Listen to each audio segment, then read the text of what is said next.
Chemistry का paper जो है वो आप सभी बच्चों का बहुत बढ़िया हुआ होगा। मैंने जो वीडियो बनाई थी उसमें से तकरीबन 85 to 90% पेपर बिल्कुल एज इट इज और एज द एक्सपेक्टेड जो है वो आया है। तो काफी खुशी होती है इस तरह के वीडियोस बनाने के बाद। आज जो है वो मैं फिजिक्स की पूरी कंप्लीट स्ट्रेटजी जो है वो आपको दूंगा, क्योंकि फिजिक्स ऐसा टॉपिक, ऐसा सब्जेक्ट है जिसका पेपर थोड़ा सा कॉन्सेप्चुअल रहता है और बच्चों को जो डिफिकल्टी लेवल है वो काफी ज्यादा लगता है पेपर का अटेम्प्ट करते हुए। तो एक बहुत ही बढ़िया लास्ट में टिप और मोटिवेशन होगा जिससे पेपर जितना मुश्किल होगा उतनी खुशी जो है वो आपको पेपर देख देख के होगी, चाहे आता हो चाहे ना आता हो, ये मेरी गारंटी है। तो क्या करना है, ये 5-6 दिन को जो है वो कैसे यूटिलाइज करना है, स्टेप बाय स्टेप जो है वो हम लोग डिस्कस करेंगे।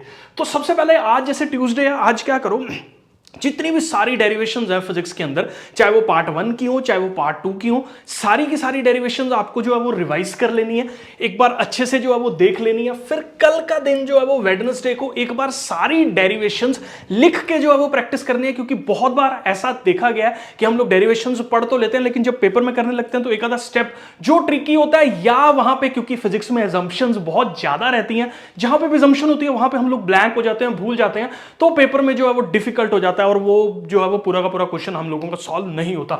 तो लिख के देखना उन डेरिवेशंस को पेपर वाले दिन काफी ज्यादा जरूरी है। पूरा का पूरा एक कल का दिन हम लोग जो है वो डेडिकेट करने वाले हैं पार्ट 1 पार्ट 2 की सारी डेरिवेशंस, सारे जो भी थ्योरी क्वेश्चंस हैं वो सारे के सारे आपको जो है वो कर लेने हैं। उसके बाद अगर मैं थर्सडे की बात करूं तो उसके बाद जब हम लोग थ्योरी पॉइंट ऑफ व्यू से डेरिवेशन सारे रिवाइज कर चुके हैं तो आपको न्यूमेरिकल्स पे जो है वो फोकस करना है। अब कौन से न्यूमेरिकल्स आपको जो है वो करने हैं, आप देखो पेपर वाला दिन है, बहुत ज्यादा एनसीईआरटी और एग्जाम्पलर के न्यूमेरिकल्स मैं इस पॉइंट ऑफ टाइम पे सजेस्ट नहीं करूंगा। आप सिर्फ पीवाईक्यूज पे फोकस करो।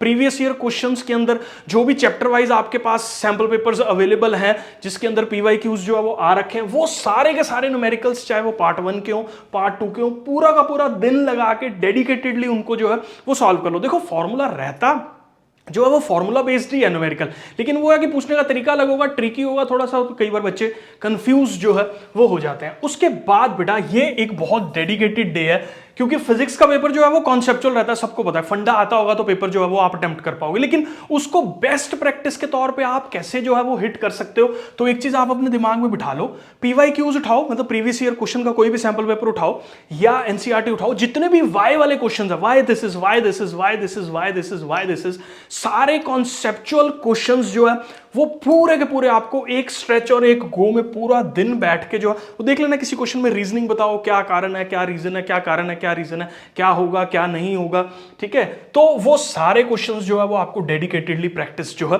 वो कर लेने हैं। PYQs majorly more than sufficient है, लेकिन आप एनसीईआरटी भी कर लो तो एक काफी ज्यादा वाइड स्पेक्ट्रम जो है वो आप लोग कवर कर दोगे और पेपर में काफी हाई प्रोबेबिलिटी चांसेस जो है वो रहेंगे इनको अटेम्प्ट करने के। उसके बाद अगर मैं सैटरडेज की बात करूं तो सैटरडेज को ना ये पार्ट जो है वो बच्चे मिस जो है वो यूजुअली कर लेते हैं, जैसे इलेक्ट्रिक फील्ड जो है वो कैसे वेरी कर रही है, पोटेंशियल जो है वो कैसे वेरी कर रहा है हम लोगों के पास, ठीक है। इस तरह के बहुत सारे ग्राफ्स जो है वो एनसीईआरटीज के अंदर गिवन है, ठीक है। स्टॉपिंग पोटेंशियल के जो है वो बहुत सारे ग्राफ्स जो है वो हम लोगों के पास गिवन है। इन सारे ग्राफ्स की एक्सप्लेनेशन क्या है और ये क्यों हो रहा है, ये डेडिकेटेडली आप एनसीईआरटी से और पीवाईक्यू से देख लो। कहीं पे भी ग्राफ बनाना दे रखा हो या उसकी एक्सप्लेनेशन दे रखी हो, जैसे रेजिस्टेंस को टेम्परेचर के साथ कैसे वेरी कर रहा है, डायरेक्ट इनवर्स रिलेशन है, कौन सा रिलेशन है, ड्रॉ करके बताओ। तो इस तरह बहुत सारे क्वेश्चंस जो है वो ड्रॉ करने के लिए पेपर के अंदर जो है वो आते हैं।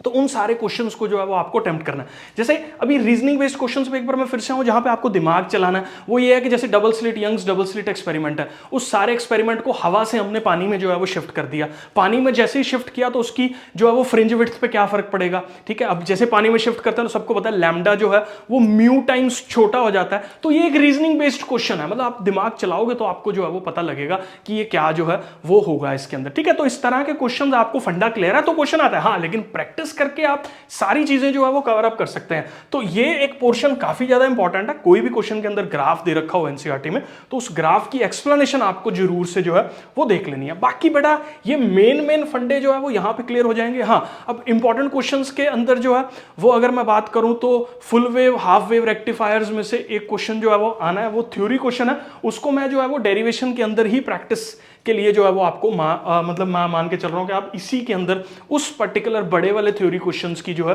वो आप प्रैक्टिस कर लेंगे। अब डेरिवेशंस प्लस जो भी हमारे पास यहाँ पे थ्योरी क्वेश्चंस हैं वो आप यहाँ पे ही जो है वो निकाल देंगे। ऐसे करके चलोगे तो बहुत ईजी हो जाएगी आपकी सारी प्रेपरेशन लेटर जो है।